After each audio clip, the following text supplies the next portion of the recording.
오늘도 그대의 최고의 날입니다.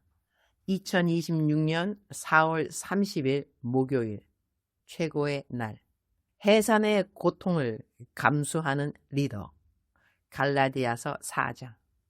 엊그제는 내가 오랜 시간이 걸렸지만 기도가 응답된 어떤 자매의 글을 내 묵상에 공유했다. 오늘 글은 기도한 대로 응답은 받지 못했지만 그 일로 인하여 자신의 믿음이 자라난 것에 대한 간증의 글이 어제 나에게 왔기에 공유한다. 할렐루야. 임은미 목사님. 목사님께서 들으면 기뻐하실 내용인 듯 하여 나눕니다. 좋은 소식과 함께 감사 인사를 전하고 싶었으나 현실적으로 변하거나 해결된 것이 없어 마음 한켠에 있던 중에 계속 감사를 나누자는 감동이 있어 연락드리게 되었습니다. 지난번 일을 간략히 말씀드리자면 저는 생략했고요. 그때 목사님께서 제게 대연 기도로 주신 것은 큰 위로가 되었고 그중 가장 와 닿았던 말씀은 제게 믿음이 필요하다는 내용이었습니다. 일어나는 일들이 마냥 우리의 죄 때문만이 아니라면 이 고난과 시련을 통해 나를 재련하시는 것이라면 내가 변해야 한다면 이 시련을 통해 정말 바뀌었으면 좋겠다. 나는 죽고 예수만 사는 삶, 사람이 되어야 한다면 얼른 온전히 순종하고 싶다 하는 생각이 들었습니다. 목사님의 말씀 덕분에 이런 일들은 내가 해결해야 하는 문제이기 이전에 주님께서 나를 재련하시는 과정이고 주님을 신뢰하는 것을 원하시는구나를 깨닫게 되었습니다. 오랫동안 제 안에 믿음, 소망, 사랑에 대한 이슈가 있었습니다. 마음이 낙담될 때마다 다시금 후퇴했다, 회복됐다 하는 것이 반복되었습니다.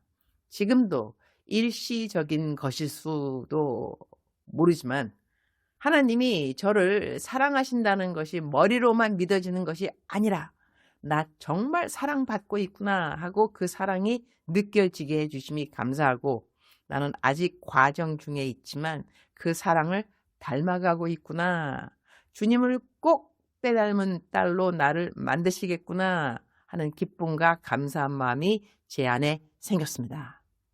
여기까지가 그 자매의 글이었고요. 이제 아랫부분은 저의 묵상 부분입니다. 우리말 성경 갈라디아서 4장 19절. 내 자녀들이여 여러분 안에 그리스도의 형상이 이루어지기까지 나는 다시 여러분을 해산하는 고통을 겪습니다. 바울은 갈라디아 성도들을 향해 내 자녀들이라고 부른다. 복음을 전하여 그들을 예수 믿게 했기에 나는 그들을 영적으로 낳은 사람이라고 말하는 것이다.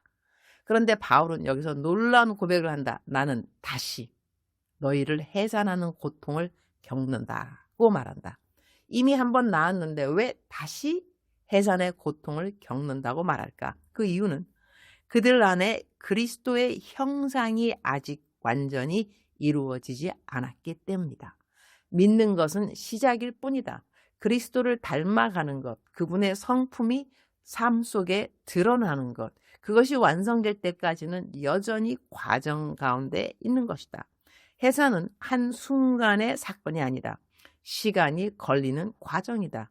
진통이 시작되면 왔다가 멈추고 다시 오고 점점 강도가 세지고 마침내 견딜 수 없는 순간을 지나 생명이 나온다. 어떤 경우에는 유도 분만을 하기도 하고 조산으로 태어나 인큐베이터에 들어가기도 한다. 그 모든 과정이 해산이다.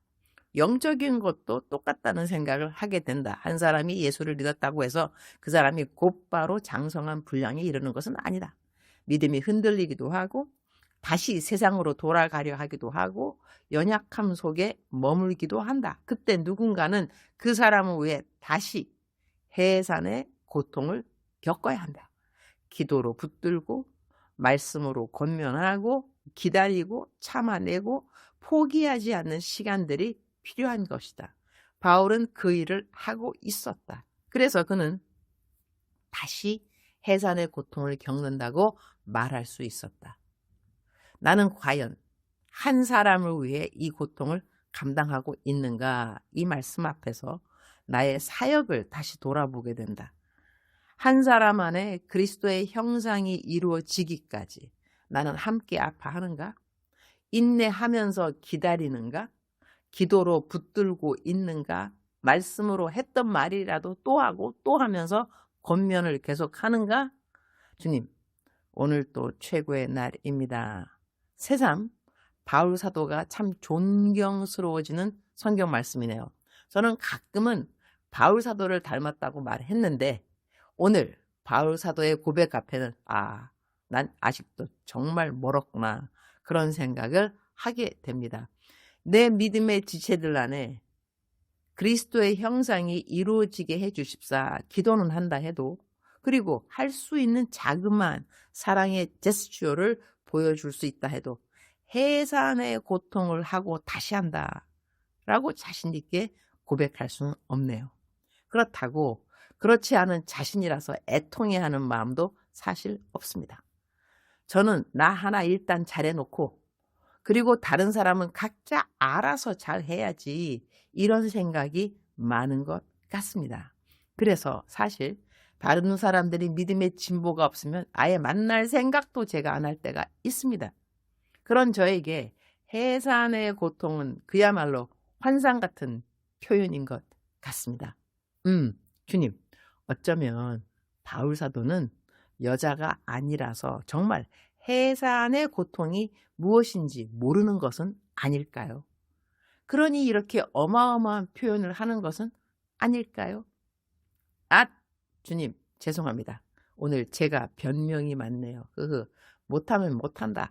잘하게 해주십사. 기도를 하는 것이 바울 사도가 해산의 고통을 아네 모르네 이렇게 묻는 것보다 더 주님이 기뻐하실 기도문 같습니다. 바울 오라버니 넘사벽이세요. 주님, 오늘은 많이 지쳐있는 어느 사역자를 만나러 갑니다. 나보다 더 시간이 없는 것 같아 그분 교회 근처로 갑니다. 사람을 세운다는 것이 무엇일까 생각해보는 말씀을 묵상하게 해주셔서 감사합니다. 제가 할 수 없는 영역이구나 하는 것이 저의 답입니다. 주님이 하여 주시기를 기도드립니다. 바울 사도가 표현한 해산의 수고를 생각한다면 오늘 저의 사역은 아무것도 아닙니다. 저는 조금 육체가 피곤할 뿐입니다. 오늘은 아침에 양천 11교구 설교가 있습니다. 설교에 주님 기름 부음을 더하여 주시고 이후 상담 사역에도 주님의 충만한 지혜를 간구합니다. 주님 사랑합니다. 주님 감사합니다. 오늘 또 우리 주님 저를 보시면서 하루 종일 기쁨을 넘어서 감동을 받으시면 참 좋겠습니다. 사랑하는 그대여, 사랑하는 그대여 출석 부르고 있습니다. 대답하셨나요? 저는 요즘 어떤 생각을 하냐면 사람이 넘어졌을 때 그 사람을 일으켜주는 것도 참 중요하지만 그리고 넘어지려고 하기 때문에 넘어지지 않도록 도와주는 것도 중요하지만 굳건히 잘 서서 사역도 잘하고 그리스도인 삶 잘 살아가고 그렇게 튼튼하게 잘 서 있는 사람이 넘어지지 않도록 일찌감치 도와주고 칭찬해주고 격려해주고 힘주고 이것도 중요하구나 그런 생각을 하게 되었습니다. 사랑하는 그대여, 그대는 오늘 넘어져 있는 사람인가요? 일으켜줄 수 있는 사람 꼭 만나기를. 그대는 지금 비틀비틀 넘어지고 싶어 하는 그렇게 아슬아슬한 자리에 있나요? 그대를 건강하게 딱 잘 견고하게 세워줄 수 있는 사람을 만났으면 좋겠습니다.